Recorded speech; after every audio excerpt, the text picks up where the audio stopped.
Je m'appelle Tessalie Pemberton, et j'ai 90 ans. J'étais bibliothécaire scolaire à Toronto avant de déménager au Minnesota pour être plus proche de mon fils Caspian et de sa famille. Jamais dans mes rêves les plus fous je n'aurais pensé que la femme que j'avais accueillie dans notre famille à bras ouverts m'abandonnerait dans une station-service comme un bagage indésirable. Mais c'est exactement ce qui s'est passé ce matin froid de mardi en mars. La trahison était si profonde que même maintenant, 2 ans plus tard, je peux encore sentir la piqûre de ce moment où j'ai réalisé ce qu'elle m'avait fait. J'étais assise sur le siège passager de la Honda argentée d'Ophélia, la regardant faire le plein avec ce regard familier d'irritation qu'elle portait toujours autour de moi. Mon arthrite me faisait terriblement souffrir, et je lui avais demandé de s'arrêter pour que je puisse utiliser les toilettes et peut-être prendre une tasse de café pour réchauffer ses vieux os. Elle avait soupiré et pesté à ce sujet pendant les 10 derniers kilomètres, marmonnant entre ses dents sur le fait que je la faisais arriver en retard à son cours de yoga. J'aurais dû voir les signes alors, mais après 3 ans de vie avec eux, j'étais devenue habituée à son comportement passif-agressif. Les petites remarques, les roulements d'yeux, la façon dont elle me faisait sentir que j'étais constamment dans le chemin, c'était devenu ma normalité, et c'est la partie la plus triste de tout. « Tessalie, je dois entrer rapidement dans le magasin », dit-elle, sans même me regarder en remettant le bouchon du réservoir. « Attends juste ici, je reviens tout de suite. » Quelque chose dans son ton fit se contracter mon estomac d'inquiétude. Il y avait une finalité dedans que je ne pouvais pas vraiment identifier, comme si elle disait au revoir sans vraiment dire les mots. Sa voix avait cette qualité soigneusement contrôlée que j'avais appris à reconnaître au fil des années, le ton qu'elle utilisait quand elle planifiait quelque chose qu'elle savait que je n'aimerais pas. Mais j'ai hoché la tête quand même, lui faisant confiance comme je l'avais toujours fait, malgré la tension croissante entre nous au cours des derniers mois. La confiance, quelle chose stupide cela s'est avéré être. 20 minutes passèrent. Puis 30. Puis 1 heure. J'ai regardé à travers les grandes fenêtres alors que les clients allaient et venaient, achetant leur café et leur collation, vaquant à leur routine normale de mardi pendant que j'étais assise là, devenant de plus en plus confuse et inquiète à la minute. Le vent de mars se levait, et même à l'intérieur de la voiture, je pouvais sentir le froid s'infiltrer par les fenêtres. Mon téléphone ne montrait aucun appel manqué, aucun message texte, rien pour expliquer où ma belle-fille était allée ou quand elle pourrait revenir. Je continuais à me dire qu'il devait y avoir une explication raisonnable, qu'elle avait peut-être rencontré quelqu'un qu'elle connaissait, ou peut-être qu'il y avait une longue file à la caisse. Mais au fond, un terrible soupçon grandissait dans ma poitrine. Ce n'est que lorsque l'employé de la station-service, un jeune homme gentil nommé Marcus, a frappé à ma fenêtre que l'horrible vérité a commencé à s'installer. « Madame, allez-vous bien ? Vous êtes assise ici depuis plus de 2 heures, dit-il, sa voix douce mais inquiète. La dame qui était avec vous est partie dans une voiture différente il y a environ 1 heure et demie. Elle a dit de vous dire que quelqu'un viendrait vous chercher, mais... » Il s'interrompit, clairement mal à l'aise de donner cette nouvelle à une femme âgée confuse. Sa gentillesse à ce moment-là a probablement sauvé ma vie, parce que je commençais à paniquer, à penser que je perdais la tête. Mon cœur s'est brisé en 1000 morceaux là dans ce parking. La trahison m'a frappé comme un coup physique, me coupant le souffle et rendant ma poitrine serrée de panique et d'incrédulité. Ophélia avait planifié cela. Elle m'avait délibérément amenée ici, avait trouvé une excuse pour entrer à l'intérieur, puis m'avait laissé comme si je n'étais rien de plus qu'un inconvénient qu'elle pouvait enfin jeter. Après tout ce que j'avais fait pour sa famille, après toutes les façons dont j'avais essayé d'aider et de les soutenir, après l'argent que je leur avais donné, les sacrifices que j'avais faits, c'est ainsi qu'elle remboursait mon amour et ma générosité. C'est ainsi que 3 ans d'efforts pour être la belle-mère et grand-mère parfaite se terminaient. Le pire n'était même pas l'abandon lui-même, c'était la cruauté calculée de tout cela. Elle aurait pu simplement me demander de quitter leur maison, aurait pu avoir une conversation honnête sur le fait de vouloir récupérer leur espace. Au lieu de cela, elle avait choisi l'humiliation, choisi de me faire sentir petite et impuissante et oubliée. Alors que Marcus m'aidait à entrer dans la station-service chaude et m'offrait une tasse de café pendant que nous essayions de comprendre quoi faire ensuite, j'ai réalisé que ce moment changerait tout entre nous pour toujours. Il n'y aurait pas de retour en arrière possible, pas de prétendre que nous pourrions jamais être une famille normale à nouveau. 3 ans plus tôt, j'avais pris la décision de vendre ma maison confortable à Toronto et de déménager au Minnesota.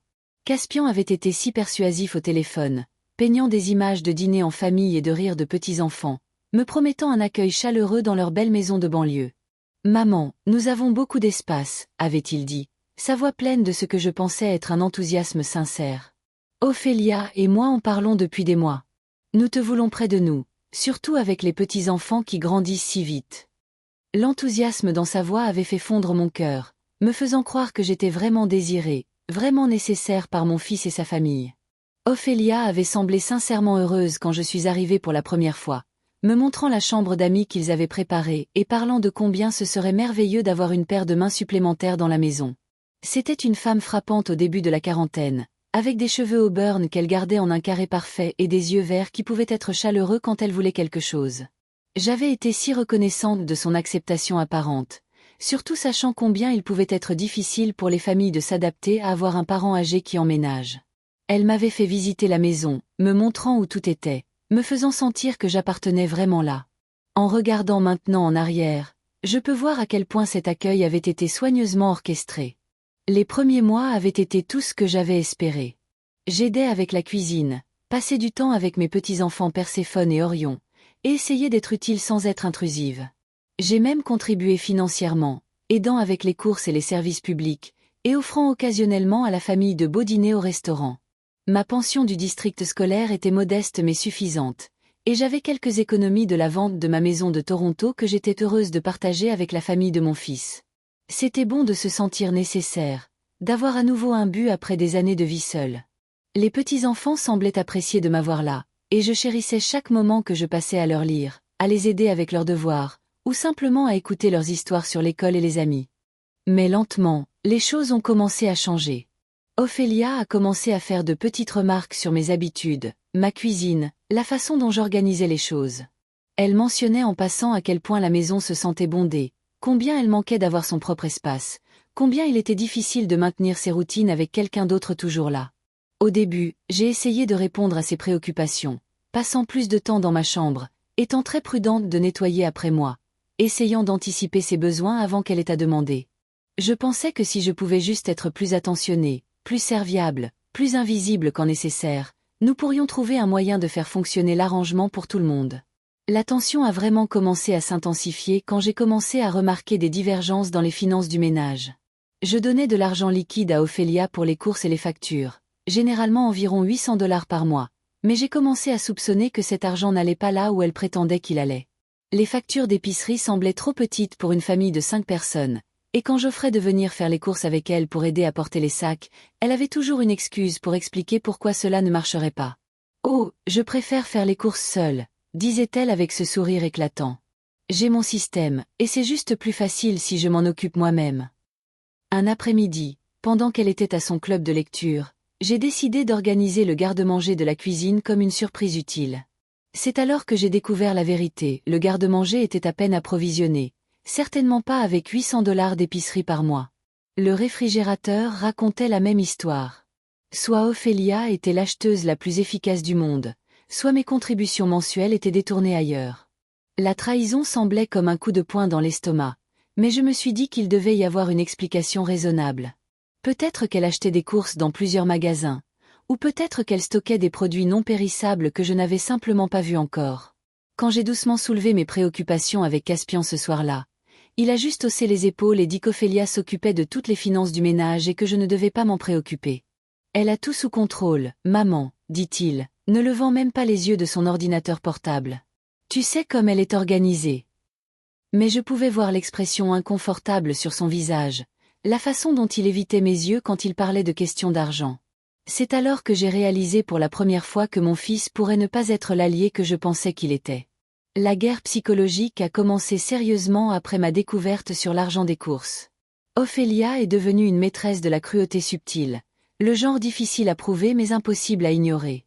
Elle ferait des commentaires sur mon âge, ma mémoire, mon utilité dans la maison, toujours livrée avec un sourire doux qui les rendait encore plus tranchants. « Oh Thessalie, tu deviens si oublieuse », disait-elle devant les petits-enfants. « Peut-être que tu devrais écrire les choses pour ne pas être confuse. » Les enfants me regarderaient avec de l'inquiétude dans leurs yeux, et je ressentirais cette honte écrasante que je ne pouvais pas vraiment expliquer.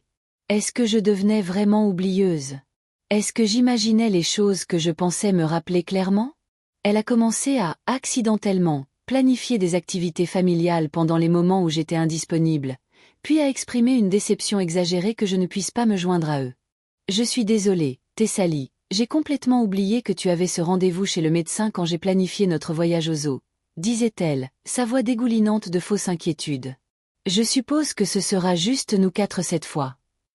Les enfants auraient l'air déçus, ce qui brisait mon cœur plus que n'importe quelle insulte directe n'aurait pu le faire.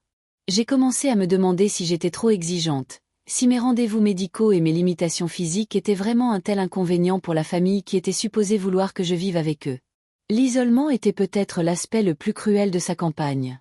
Elle interceptait les appels téléphoniques de mes vieux amis de Toronto, prétendant que je faisais la sieste ou que j'étais occupée, puis oubliait de me donner les messages. Elle planifiait ses propres activités pendant les moments où je pourrais avoir des visiteurs, rendant clair qu'avoir des invités était un inconvénient. Lentement mais sûrement, elle me coupait du monde extérieur, me rendant plus dépendante de sa famille pour l'interaction sociale.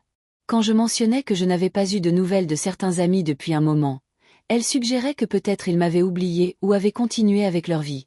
Les gens de votre âge, disait-elle avec une fausse sympathie, ils vont et viennent si rapidement. Ma relation avec Caspian a aussi commencé à souffrir.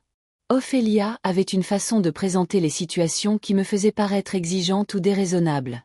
Elle lui dirait que je m'étais plainte de choses que je n'avais jamais mentionnées, ou que j'avais fait des demandes que je n'avais jamais faites. Ta mère semble vraiment malheureuse ici, disait-elle à portée de mes oreilles. Peut-être qu'elle serait plus confortable dans une résidence pour personnes âgées, où elle pourrait avoir son propre espace et se faire des amis de son âge. La façon dont elle le disait le faisait sonner comme si elle était attentionnée, veillant à mes meilleurs intérêts, quand vraiment elle plantait des graines de doute sur si j'appartenais à leur maison.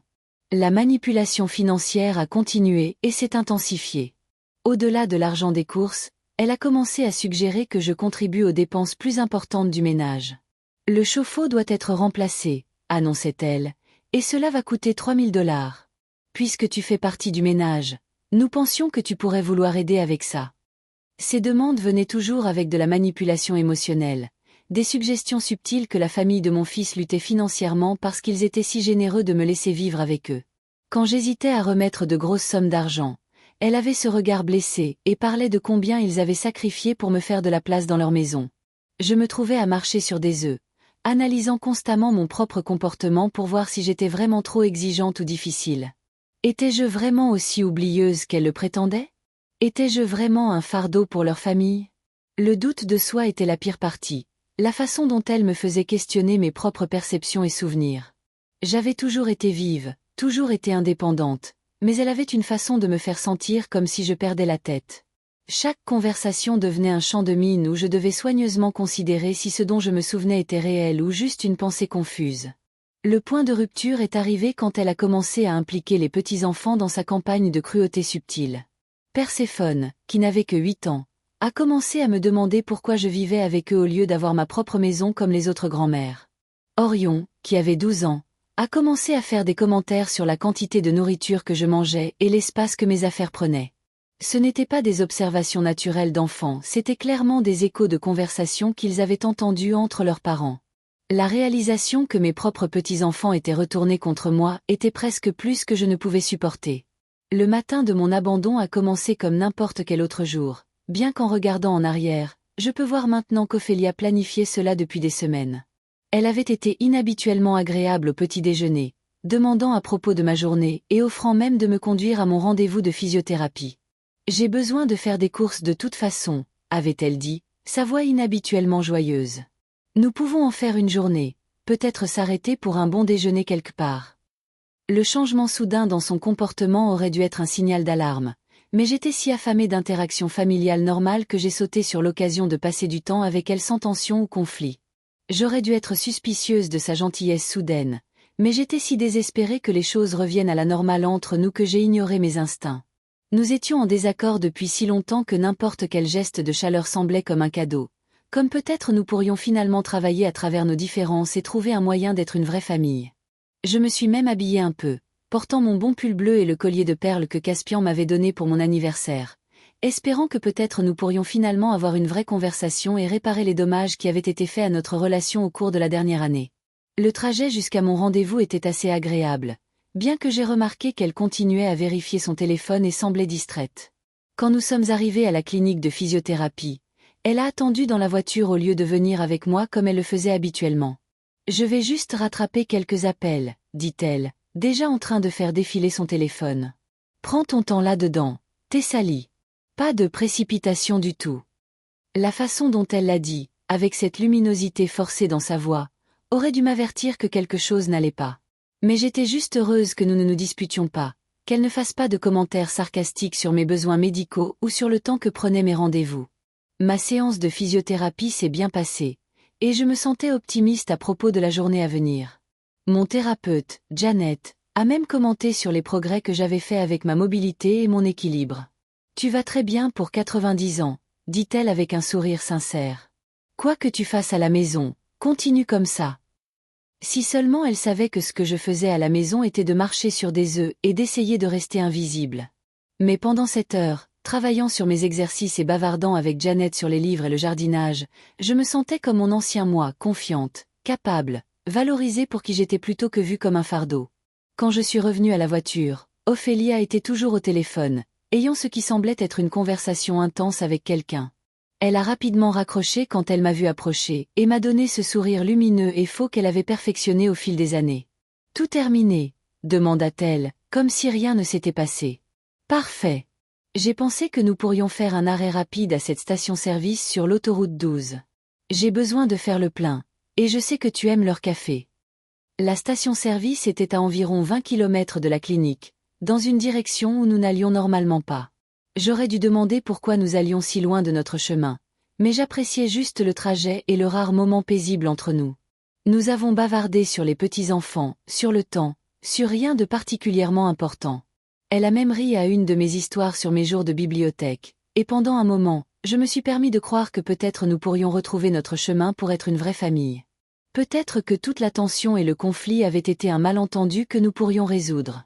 Peut-être qu'elle voulait vraiment que je fasse partie de leur vie, et nous avions juste besoin de mieux communiquer.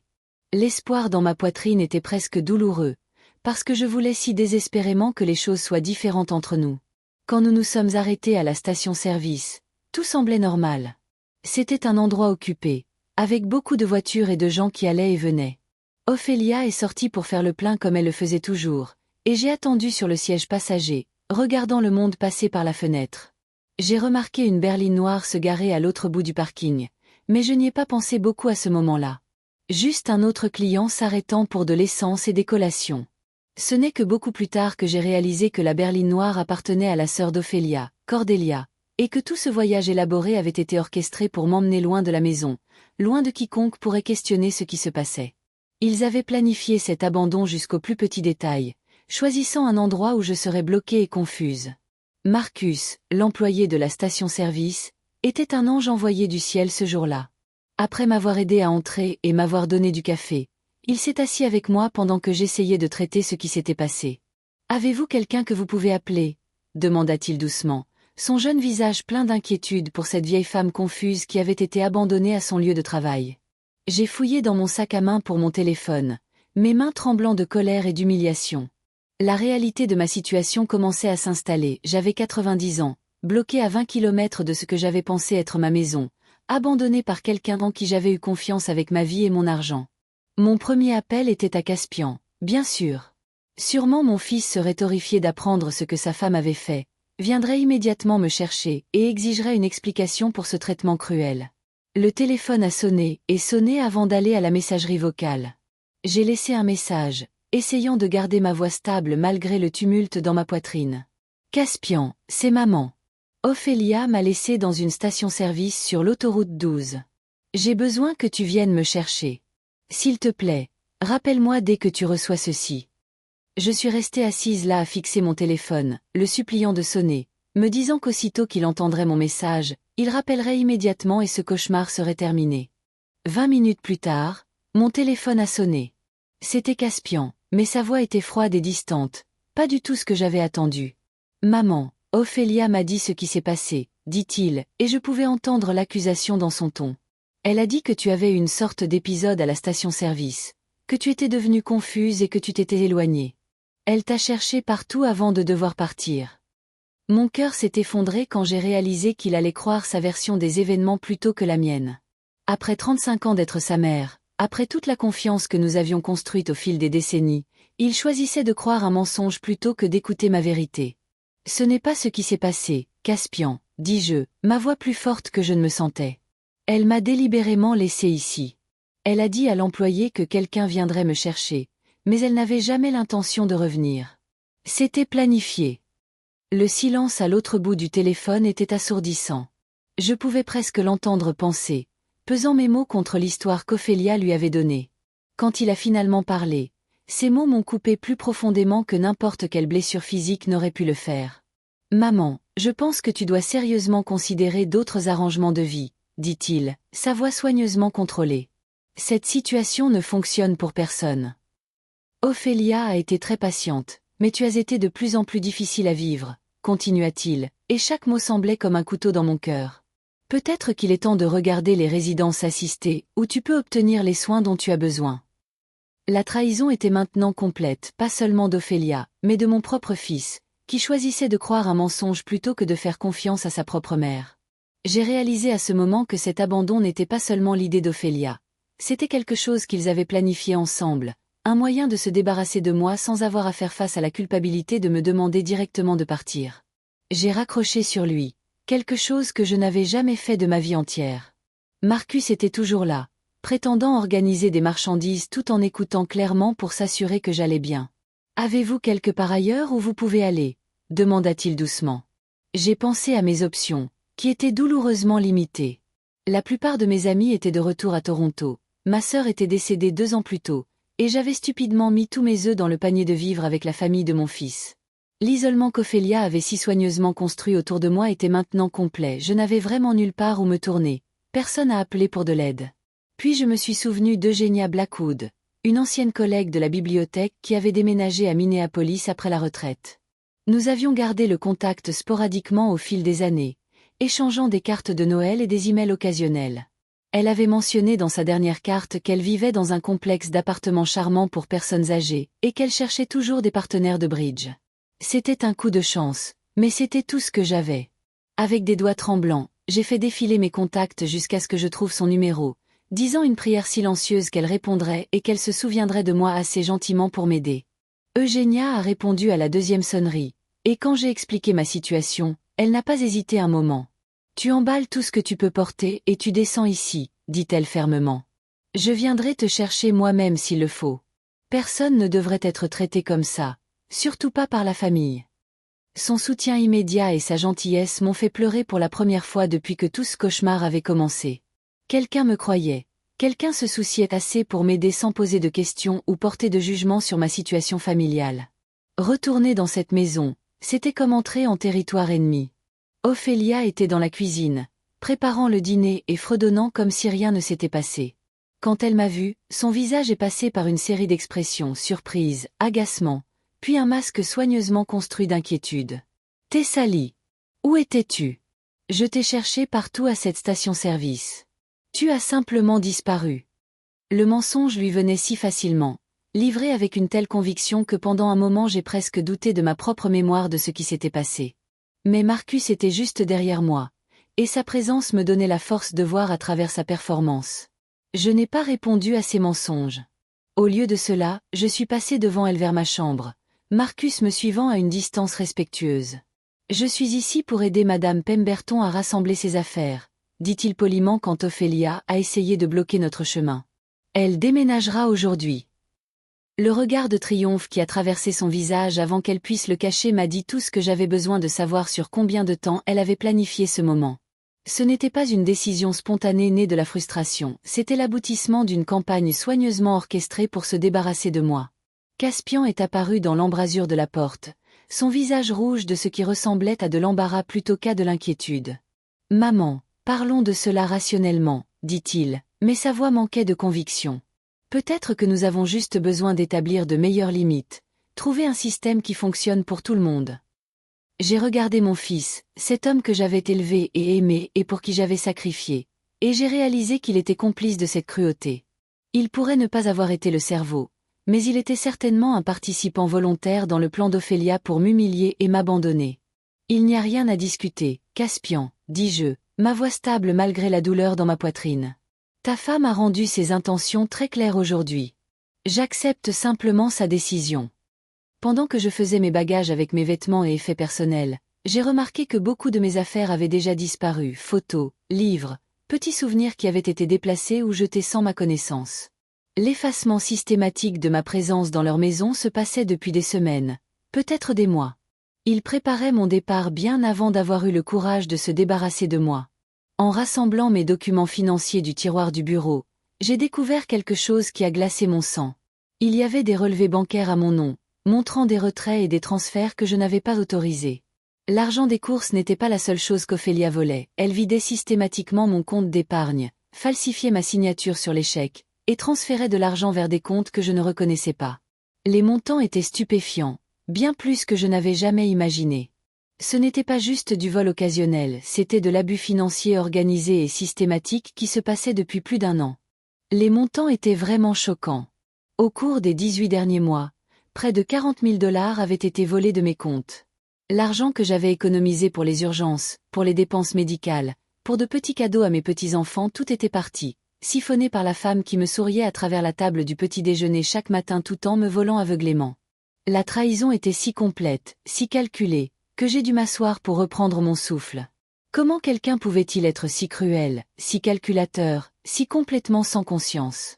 Marcus a remarqué ma détresse et a demandé doucement si j'allais bien. Quand je lui ai montré les relevés bancaires, son jeune visage s'est durci de colère. « Madame Pemberton, c'est de l'abus financier, dit-il fermement. Vous devez signaler ceci à la police et à votre banque immédiatement. Ce n'est pas juste du vol, c'est de l'abus de personnes âgées, et il y a de sérieuses conséquences légales pour ce genre de comportement. » Ces mots ont percé le brouillard de choc et de douleur qui avait obscurci mon jugement.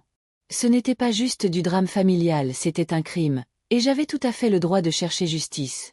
J'ai pensé à mes petits-enfants, au scandale que cela causerait, aux relations familiales qui seraient détruites pour toujours. Mais puis j'ai pensé à d'autres personnes âgées qui pourraient être vulnérables aux manipulations d'Ophélia, aux années de torture psychologique qu'elle m'avait fait subir, au calcul froid avec lequel elle avait planifié mon abandon à cette station-service. Mon sens de la justice, aiguisé par des décennies de travail avec les gens et de compréhension du bien et du mal, a finalement surmonté mon désir de protéger la famille qui m'avait si complètement rejeté.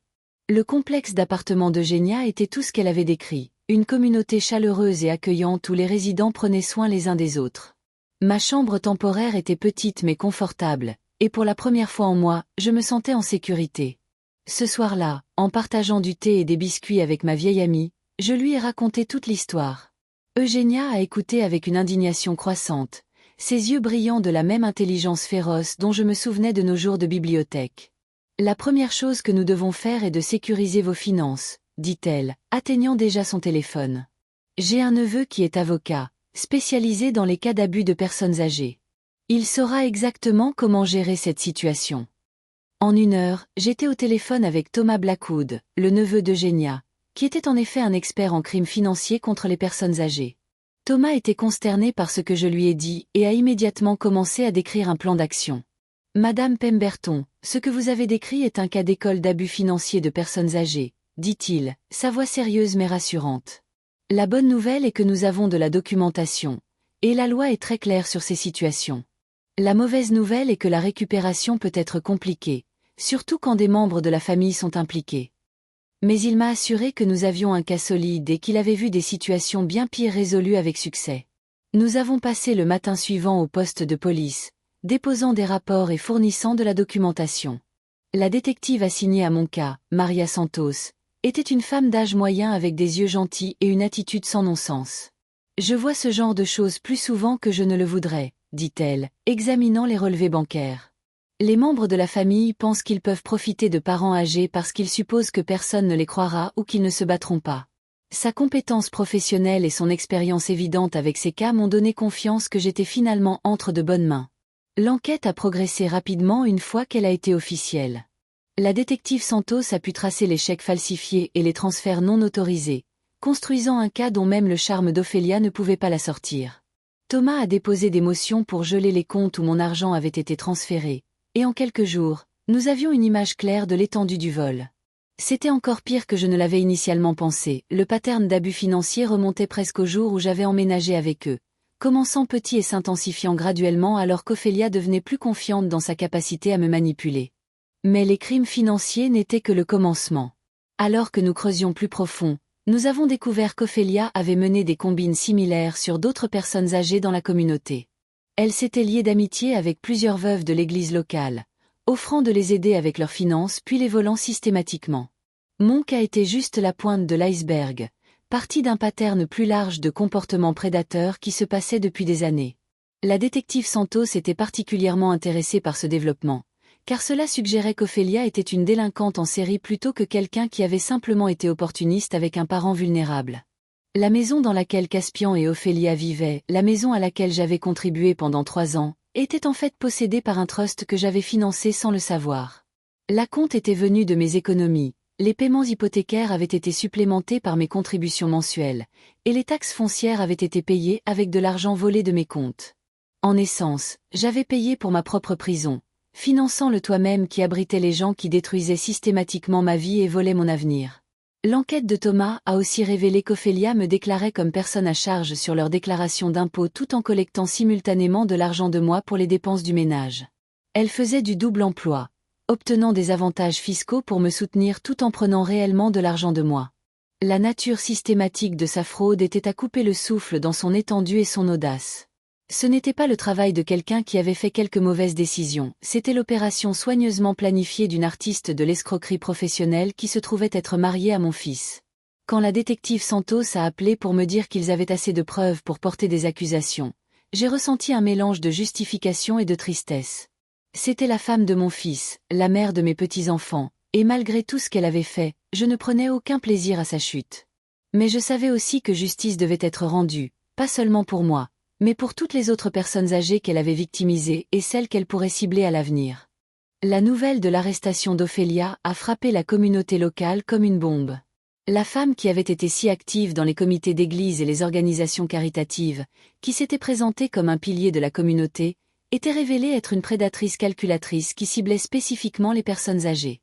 L'histoire a fait la une du journal local, et soudain tout le monde parlait de la femme charmante qui menait des escroqueries financières sur les citoyens âgés. Les gens qui l'avaient connue pendant des années sont venus avec des histoires d'interactions étranges, des signaux d'alarme qu'ils avaient ignorés, des signes d'avertissement qui prenaient soudain du sens dans ce nouveau contexte. Caspian m'a appelé le jour après l'arrestation, sa voix brisée et creuse. « Maman, je n'avais aucune idée, dit-il, et pour la première fois depuis que tout ce cauchemar avait commencé, j'ai entendu un vrai remords dans sa voix. Je savais qu'elle gérait ton argent, mais je n'avais jamais imaginé. Je suis si désolée. Je suis si désolée. » Ses excuses étaient trop peu, trop tard, mais c'était quelque chose. Pour la première fois, il reconnaissait que j'avais dit la vérité, que sa femme avait vraiment été le monstre que j'avais prétendu qu'elle était. Mais je ne pouvais pas m'empêcher de me demander combien il avait vraiment su et choisi d'ignorer. Elle volait d'autres gens aussi, Caspian, dis-je, ma voix stable malgré la douleur dans mon cœur. Des personnes âgées qui lui faisaient confiance, qui pensaient qu'elle les aidait. Ce n'était pas juste à propos de moi, c'était à propos d'un pattern d'abus qui aurait probablement continué si je n'avais pas parlé. Le silence à l'autre bout du téléphone me dit qu'il commençait finalement à comprendre l'étendue de ce que sa femme avait fait. Ce n'était pas une dispute familiale qui avait dégénéré, c'était un comportement criminel qui avait détruit plusieurs vies. Les procédures légales ont avancé rapidement. Thomas avait construit un cas étanche, et les autres victimes d'Ophélia ont commencé à se manifester une fois que la nouvelle a éclaté. Madame Henderson de l'église avait perdu 20 000 $. Monsieur Peterson du centre pour personnes âgées avait été escroqué de ses économies de retraite. La veuve Madame Chen avait été manipulée pour signer ses prestations de pension. Le pattern était toujours le même, Ophélia identifiait des personnes âgées vulnérables, se liait d'amitié avec elles, gagnait leur confiance, puis les volait systématiquement tout en les faisant se sentir reconnaissantes pour son aide. Mais la découverte la plus choquante est venue quand nous avons enquêté plus avant sur la situation de la maison. La propriété dans laquelle Caspian et Ophélia vivaient n'était pas juste partiellement financée par mon argent, elle était entièrement possédée par un fonds en fiducie qui avait été établi avec de l'argent volé à moi et d'autres victimes âgées. Ophélia avait utilisé les fonds volés pour acheter de l'immobilier, puis en louait des parties à elle-même à des taux inférieurs au marché, vivant essentiellement sans loyer pendant que ses victimes payaient pour tout. La complexité et l'audace de son plan étaient stupéfiantes. Thomas a fait pétition au tribunal pour une restitution immédiate, et en quelques semaines, la maison a été saisie dans le cadre de l'enquête criminelle. Caspian et les enfants ont été forcés de déménager, se trouvant soudain véritablement sans abri plutôt que de juste jouer le rôle pour de la sympathie. L'ironie ne m'échappait pas, Ophélia avait passé des années à me faire sentir comme un fardeau, comme si je prenais de l'espace qui ne m'appartenait pas, quand en réalité, j'avais payé pour le toit au-dessus de leur tête tout le temps. Tout ce pourquoi j'avais été faite pour me sentir coupable était en fait mien de droit. La réponse de la communauté était écrasante. D'autres résidents âgés sont venus avec des histoires de manipulation d'Ophélia, peignant l'image d'une femme qui avait fait carrière d'exploiter les gens vulnérables. Le bureau du procureur construisait un cas qui pourrait l'envoyer en prison pendant des années, et l'unité des crimes financiers travaillait pour récupérer autant d'argent volé que possible. La détective Santos m'a dit que mon cas avait ouvert les vannes, permettant à d'autres victimes de finalement se sentir en sécurité de se manifester avec leurs propres histoires d'abus et de vol. Quand l'étendue complète des crimes d'Ophélia est devenue claire, j'ai réalisé que mon abandon à cette station-service avait probablement sauvé non seulement ma propre vie, mais les vies d'innombrables autres personnes âgées qui seraient tombées victimes de ses plans à l'avenir. En me défendant, en refusant d'aller tranquillement vers le destin qu'elle avait planifié pour moi, j'avais aidé à exposer une prédatrice et protéger toute une communauté de gens vulnérables. Le procès était une sensation médiatique, avec des journalistes remplissant la salle d'audience chaque jour pour entendre les témoignages sur le plan élaboré d'abus financiers. J'ai pris la barre et raconté mon histoire avec une dignité tranquille, décrivant non seulement le vol mais la manipulation psychologique, l'isolement systématique, et l'abandon cruel à la station-service. Le jury était visiblement ému par mon témoignage, et plusieurs jurés ont été vus essuyant des larmes alors que je racontais la cruauté calculée que j'avais endurée pendant 3 ans. Dire ma vérité dans cette salle d'audience était à la fois terrifiant et libérateur. Finalement, les gens écoutaient, les gens me croyaient, et les gens tenaient Ophélia responsable de ses actions. L'avocat de la défense d'Ophélia a essayé de me peindre comme une femme âgée confuse qui avait mal compris des arrangements financiers familiaux normaux, mais la montagne de preuves était insurmontable. Les signatures falsifiées, les transferts non autorisés, le témoignage de multiples victimes, tout peignait une image claire de comportements calculés et prédateurs qui se passaient depuis des années. Quand ils ont essayé de suggérer que j'étais trop âgée pour me souvenir des événements avec précision, Thomas a présenté des dossiers médicaux montrant que j'étais cognitivement vive et pleinement capable de comprendre et me souvenir de transactions financières complexes. Mes décennies comme bibliothécaire m'avaient enseigné à garder des dossiers méticuleux, et ces dossiers sauvaient maintenant non seulement mon cas, mais les cas de toutes les autres victimes d'Ophélia. Le témoignage le plus accablant est venu de Cordelia, la sœur d'Ophélia, qui avait reçu l'immunité en échange de sa coopération. Elle a révélé qu'Ophélia se vantait de ses « cibles âgées stupides » depuis des années, décrivant en détail comment elle manipulait les personnes âgées pour qu'elles lui fassent confiance avec leurs finances. L'abandon à la station-service n'avait pas été une décision spontanée, il avait été planifié pendant des semaines, avec Cordelia servant de conductrice de fuite. Elle a témoigné qu'Ophélia avait appelé ça « sortir les poubelles », une phrase qui a glacé mon sang et apporté des halètements audibles de la galerie de la salle d'audience. Quand le verdict de culpabilité a été annoncé, je n'ai ressenti aucune satisfaction, seulement une profonde tristesse pour la famille qui avait été détruite par la cupidité et la manipulation. Ophélia a été condamnée à 8 ans de prison et ordonnée de payer une restitution complète à toutes ses victimes. La maison a été vendue pour rembourser l'argent qu'elle avait volé, et les revenus ont été distribués parmi les gens qu'elle avait victimisés. Justice avait été rendue, mais à un coût si terrible pour tous les impliqués. J'ai regardé à travers la salle d'audience vers Caspian, assis avec ses enfants, et vu la dévastation sur leurs visages. Ils étaient des victimes aussi, à leur façon, des dommages collatéraux dans la guerre d'Ophélia contre les gens vulnérables. Caspian a tout perdu, sa maison, ses économies, sa réputation dans la communauté. Il a été forcé de déménager dans un petit appartement avec les enfants, travaillant 2 emplois pour joindre les 2 bouts. Une partie de moi se sentait désolée pour lui, mais une plus grande partie était en colère qu'il ait fallu des conséquences si dramatiques pour qu'il voie finalement la vérité sur le caractère de sa femme. Combien de signaux d'avertissement avait-il ignorés? Combien de fois avait-il choisi de croire ses mensonges plutôt que ma vérité? La trahison de mon propre fils était presque plus difficile à supporter que le vol lui-même, parce que j'avais attendu mieux du garçon que j'avais élevé pour avoir une boussole morale forte. Les petits-enfants étaient peut-être les victimes les plus tragiques de toute cette situation. Perséphone et Orion étaient confus et blessés, incapables de comprendre pourquoi leur mère était en prison et pourquoi leur grand-mère avait causé des problèmes à leur maman. Les relations familiales qui avaient été tendues avant étaient maintenant complètement brisées, probablement au-delà de toute réparation. J'ai essayé de maintenir une connexion avec eux, envoyant des cartes et de petits cadeaux, mais l'affection facile que nous avions partagée était partie pour toujours. Ils avaient été empoisonnés contre moi si complètement que même la condamnation de leur mère ne pouvait pas défaire les dommages qui avaient été faits à notre relation. J'ai utilisé ma part de l'argent de restitution pour établir une petite fondation qui aide les personnes âgées qui ont été victimes d'abus financiers. Travaillant avec Thomas et la détective Santos, nous avons créé un programme qui fournit une assistance légale et des services de soutien aux aînés qui ont été ciblés par des membres de la famille ou des soignants. C'était la bonne façon d'honorer la souffrance que j'avais endurée et de m'assurer que quelque chose de positif sorte d'une expérience si douloureuse. Chaque personne que nous aidions était une victoire contre le genre de comportement prédateur qui avait presque détruit ma vie. Eugénia et moi sommes devenus plus proches que jamais, deux vieilles amies qui s'étaient retrouvées au moment exactement approprié.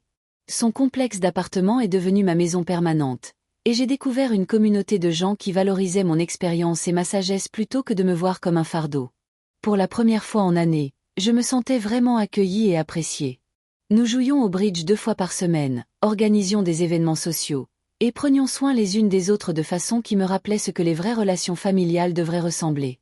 Le contraste entre ce soin sincère et la dynamique manipulatrice que j'avais endurée avec Ophélia était frappant et guérissant. L'attention médiatique du procès a eu un bénéfice inattendu, d'autres personnes âgées ont pris contact pour partager leurs propres histoires d'abus financiers, et beaucoup ont trouvé le courage de signaler leur situation aux autorités. Ma volonté de me défendre et de me battre avait créé un effet d'ondulation, donnant du pouvoir à d'autres victimes pour chercher justice et protection. La détective Santos m'a dit que mon cas avait mené à l'identification et aux poursuites de plusieurs autres plans d'abus de personnes âgées dans la région. Parfois se défendre a des conséquences bien au-delà de votre propre situation, et savoir que mon courage avait aidé à protéger d'autres gens vulnérables donnait du sens à toute la douleur que j'avais endurée. 2 ans ont passé depuis ce terrible jour à la station-service, et je peux honnêtement dire que ma vie est meilleure maintenant qu'elle ne l'était quand je vivais avec Caspian et Ophélia. Le complexe d'appartements où je vis avec Eugénia est devenu une vraie maison, remplie d'amis qui se soucient sincèrement les uns des autres. Nous jouons au bridge 2 fois par semaine, avons un club de lecture chaque mois, et organisons des événements sociaux qui apportent de la joie à tous les impliqués. Le sens de communauté ici est quelque chose qui me manquait depuis des années sans même le réaliser. Ces gens me voient comme un membre valable de leur famille, pas comme un fardeau à tolérer ou une ressource à exploiter. Ma fondation a aidé des dizaines de personnes âgées à récupérer d'abus financiers, et le travail me donne un sens du but qui me manquait depuis des années. Thomas s'occupe des aspects légaux pendant que je fournis un soutien émotionnel et des conseils pratiques aux gens qui ont traversé des expériences similaires aux miennes. Il y a quelque chose de puissant à pouvoir dire à quelqu'un « Je comprends ce que vous traversez, et je suis ici pour vous aider à vous battre ». Beaucoup des gens que nous aidons me disent que savoir que quelqu'un de mon âge avait eu le courage d'affronter leurs agresseurs leur donne la force de poursuivre leur propre cas. La Fondation a récupéré plus de 2 millions de dollars pour des victimes âgées, de l'argent qui a permis aux gens de maintenir leur indépendance et leur dignité dans leurs dernières années. Caspian m'a contacté plusieurs fois au cours des 2 dernières années, toujours s'excusant, toujours demandant si nous pouvons trouver un moyen de reconstruire notre relation. J'ai été cordiale mais distante, pas prête à lui faire confiance à nouveau après la façon dont il a choisi les mensonges de sa femme plutôt que ma vérité. La trahison de mon propre fils était presque plus difficile à supporter que le vol lui-même, et le pardon n'est pas quelque chose qui peut être précipité ou forcé. Il m'envoie des lettres me mettant au courant de la vie des enfants, et je peux voir un vrai remords dans ses mots, mais je ne suis pas sûre si nous pourrons jamais avoir une vraie relation à nouveau.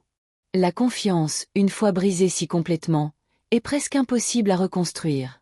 Les petits-enfants m'envoient des cartes parfois, de petites notes maladroites que leur père aide clairement à écrire, mais l'affection facile que nous partagions autrefois est partie, probablement pour toujours. Ils sont adolescents maintenant, traitant avec la stigmatisation d'avoir une mère en prison et essayant de comprendre comment leur famille s'est effondrée si complètement. Je me sens désolée pour eux, ils sont des victimes innocentes des crimes de leur mère et de l'aveuglement volontaire de leur père. Peut-être que quand ils seront adultes, nous pourrons avoir des conversations honnêtes sur ce qui s'est vraiment passé et pourquoi j'ai dû prendre les actions que j'ai prises. Pour maintenant, je peux seulement espérer qu'ils comprendront un jour que se défendre n'est pas la même chose qu'être vindicatif. La détective Santos passe occasionnellement pour me mettre au courant d'autres cas sur lesquels son département travaille, et elle commente toujours sur combien je semble plus forte et plus confiante. Vous savez, Madame Pemberton, quand je vous ai rencontrée pour la première fois, vous sembliez si défaite, dit-elle lors de sa dernière visite. Maintenant vous êtes comme une personne différente, vous avez récupéré votre pouvoir. Elle a raison. J'ai passé si longtemps à douter de moi-même, à questionner mes perceptions, que j'avais oublié combien je suis vraiment capable et forte. L'expérience de me battre, d'exiger justice, de refuser d'être une victime, m'a rappelé qui je suis vraiment sous toute la manipulation et le chantage psychologique que j'ai enduré. Le développement le plus inattendu a été ma relation avec Marcus, le jeune homme qui m'a aidé ce jour-là à la station-service. Il est devenu comme un petit-fils de substitution pour moi, passant toutes les quelques semaines pour prendre de mes nouvelles et partager des histoires sur sa vie. Sa gentillesse ce jour-là a tout changé pour moi, et j'ai essayé de transmettre cela en aidant d'autres personnes âgées dans ma communauté qui ont besoin de soutien ou d'assistance. Il étudie le travail social maintenant, inspiré en partie par ce qu'il a été témoin ce jour-là, et je suis fière d'avoir joué un petit rôle dans sa décision de dédier sa vie à aider les gens vulnérables. J'ai aussi renoué avec de vieux amis de Toronto, des gens avec qui j'avais perdu contact pendant le chaos de vivre avec la famille de Caspian.